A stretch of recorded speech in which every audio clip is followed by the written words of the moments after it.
trompé, vous êtes bien sur malikounafoni.net, votre web TV de référence. Fidèles abonnés, amis téléspectateurs, bienvenue dans ces flashs d'information du mercredi 11 novembre 2020.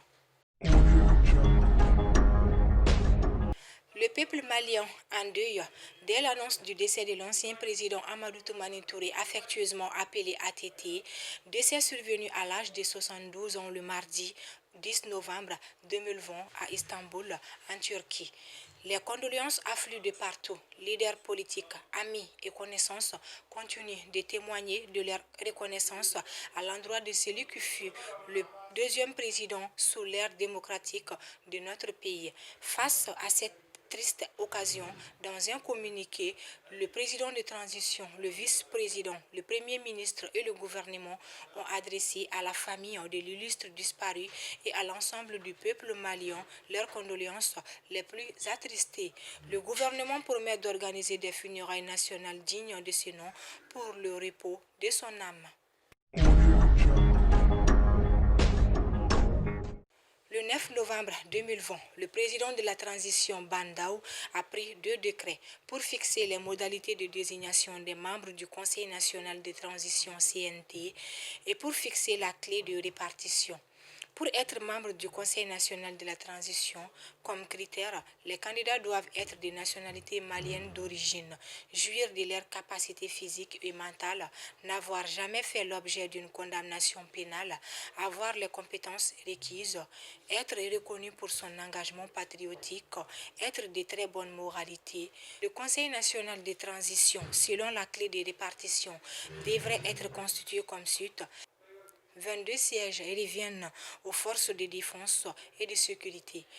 8 représentants pour le mouvement du 5 juin M5 RFP, 11 pour les partis et regroupements politiques, 9 représentants aux organisations de la société civile, 4 pour les groupements de femmes, 4 places au groupement des jeunes, 5 au mouvement signataire de l'accord pour la paix, 4 pour des mouvements de l'exclusivité, 4 représentants pour des organisations de défense des droits de l'homme, 3 places pour les personnes vivant avec un handicap, 6 pour des Maliens établis à l'extérieur, 4 aux centrales syndicales, 7 représentants des syndicats libres et autonomes, 8 pour des ordres professionnels, 3 aux confessions religieuses, 5 pour des autorités traditionnelles, 5 représentants des chambres consulaires, 4 des organisations fêtières de la presse et enfin 5 représentants aux fêtières des arts et de la culture. Le nouveau rapport 2019 du vérificateur général qui évoque des régularités s'élevant à près de 2 milliards de nos francs. 6 ambassades du Mali sont en mauvaise posture. Il s'agit des ambassades du Mali à Washington aux États-Unis d'Amérique, du Mali à Rome en Italie, du Mali à Madrid en Espagne, du Mali en Côte d'Ivoire, celui du Mali au Burkina Faso et enfin celui du Mali au Cameroun. Saisi, le procureur du pôle économique du tribunal de grande instance de la commune 3 de Bamako est déjà actif afin d'établir la justice pour renflouer des caisses de l'État.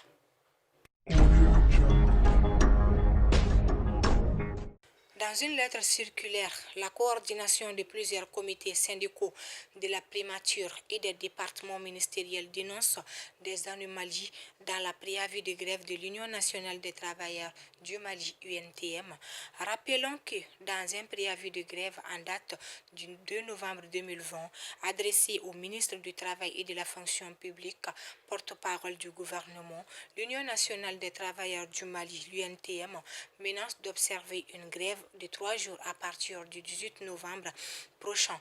L'UNTM, dans sa revendication, exige entre autres le règlement des droits des compressés et des portants volontaires à la retraite, l'octroi d'indemnités et de primes de spécificité par catégorie à tous les fonctionnaires de façon équitable, l'application des mesures pour la réduction des chertés de vie non respectées par les marchands, la relance du chemin de fer, l'ouverture de concours de recrutement de 20 000 diplômés dans la fonction publique de l'État avant le 15 décembre 2020, l'intégration définitive des enseignants communautaires dans la fonction publique des collectivités, la restauration de la sécurité et de l'intégrité territoriale, la participation des syndicats et la mise en place du Conseil national de la transition avant le 15 novembre 2020.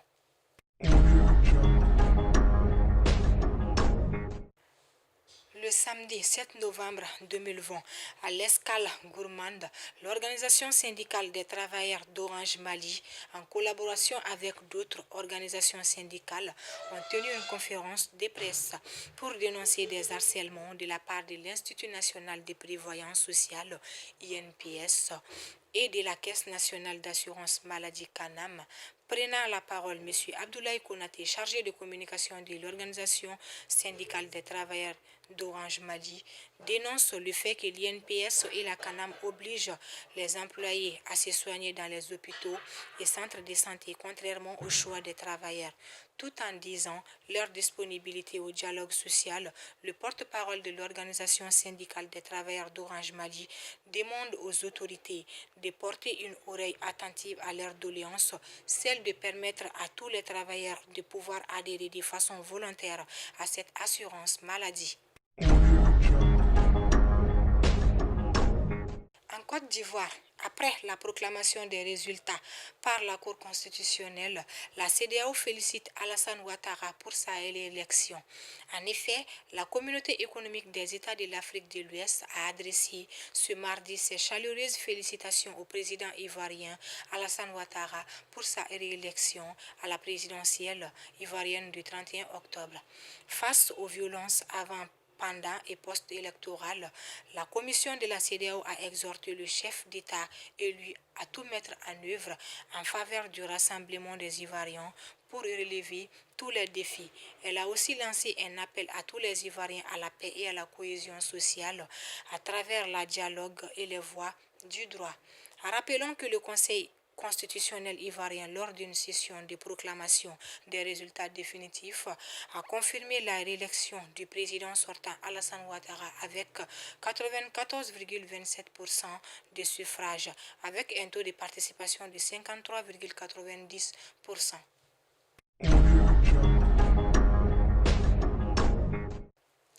Fidèles abonnés, amis téléspectateurs de malikounafoni.net, ainsi se referme votre flash d'information du mercredi 11 novembre 2020. Bonne suite des programmes sur malikounafoni.net.